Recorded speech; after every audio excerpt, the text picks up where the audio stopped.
Bonjour et bienvenue dans votre revue de presse dédiée à l'Olympique de Marseille. Au programme ce mardi 15 juillet 2014. Valbuena va-t-il répondre à l'appel de Moscou? Djadjedje n'a jamais douté. Un échange possible entre Umtiti et Jordan Ayew. Ça ne se bouscule pas pour Valbuena. Et le retour des bannis. On commence cette revue de presse avec La Provence. Le quotidien régional évoque l'intérêt du Dynamo Moscou pour Mathieu Valbuena. Si la proposition du club moscovite est intéressante pour l'OM et le joueur, il n'est pas certain que sur le plan sportif, à 2 ans de l'Euro 2016 et alors qu'il fait partie des cadres de l'équipe de France, que ce soit une bonne idée pour le joueur marseillais de s'exiler en Russie.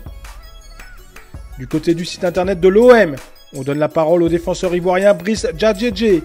Celui-ci reconnaît avoir eu quelques difficultés lors de son arrivée à Marseille l'hiver dernier, mais il a su s'adapter au contexte et gagner sa place dans le 11 phocéen. Un peu déçu de ne pas participer à la Coupe du Monde au Brésil avec la Côte d'Ivoire, le joueur olympien s'est remis rapidement au travail sous les ordres du nouvel entraîneur Marcelo Bielsa.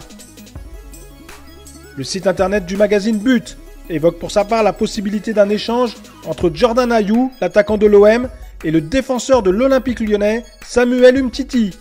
Ce dernier aurait fait savoir à ses dirigeants qu'il souhaitait quitter son club formateur. Reste à savoir si les deux clubs sont vraiment intéressés par cet échange. Le 10 Sport revient lui aussi sur la situation de Mathieu Valbuena. Si la piste de Moscou est réelle, à part ça, rien à l'horizon.